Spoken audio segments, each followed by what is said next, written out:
রাধে রাধে বন্ধুরা, তোমরা সবাই কেমন আছো? আজ আমি তৈরি করব একটি মজার, রঙিন আর সুস্বাদু মিষ্টি গাজরের রসগোল্লা। এই রেসিপিটা শুধু স্বাদেই অসাধারণ নয়, দেখতেও যেমন সুন্দর তেমনি স্বাস্থ্যকর। তাই যারা মিষ্টি খেতে ভালোবাসো কিন্তু একটু নতুনত্ব চাইছো, তাদের জন্য এটা পারফেক্ট।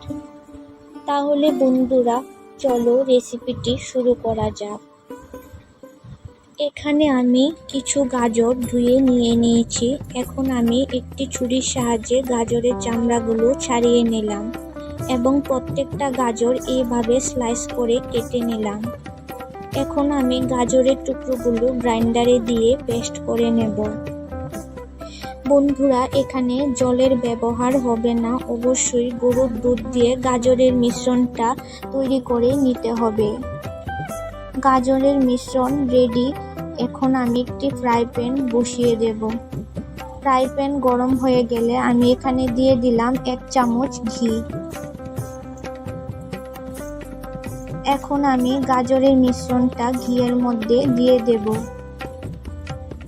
ঘিয়ের সঙ্গে ভালোভাবে গাজরের মিশ্রণটা মিশিয়ে নেড়েচেড়ে এখন আমি দিয়ে দেব 1 কাপ গরুর দুধ। দুধটাকে ভালোভাবে গাজরের মিশ্রণের সাথে মিশিয়ে নেড়েচেড়ে এখন আমি এখানে দিয়ে দেব 1 কাপ সুজি।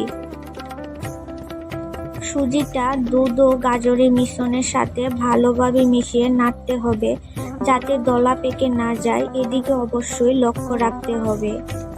20 থেকে 25 মিনিট এভাবে নেড়েচেড়ে যখন মিশ্রণটা এরকম ঘন হয়ে আসবে এবং মিহি হয়ে আসবে, তখন আমি মিশ্রণটা একটি প্লেটে নামিয়ে নিলাম এবং মিশ্রণটা ঠান্ডা হতে হতে এদিকে আমি রসগোল্লা শিরাটা বানিয়ে নেব।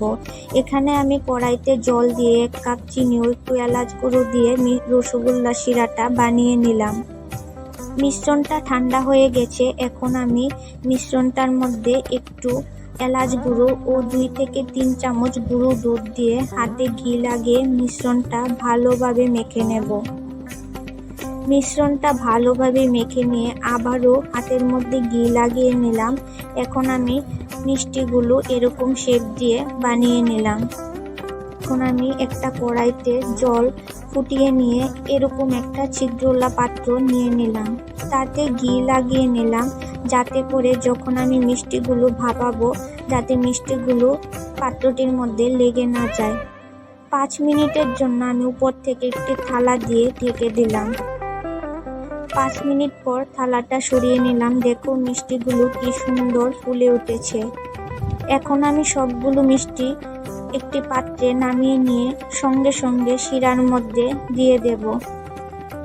অবশ্যই গরম থাকা অবস্থায় সবগুলো মিষ্টি শিরার মধ্যে দিয়ে 1 ঘন্টার জন্য একটি ঢাকা দিয়ে রাখতে হবে। 1 ঘন্টা পর দেখো আমি ঢাকাটা সরিয়ে নিলাম। মিষ্টিগুলো কি সুন্দর ফুলে উঠেছে। তো বন্ধুরা, কেমন লাগলো আমার আজকের গাজরের রসগোল্লার রেসিপি?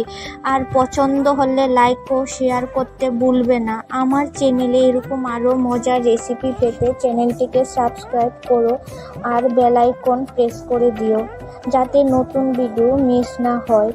আর যারা ফেসবুক পেজ থেকে দেখছো, তারা আমার পেজটিকে ফলো করে নিও। আবারও দেখা হবে একটি নতুন রেসিপি নিয়ে। ততক্ষণ তোমরা সবাই ভালো থেকো।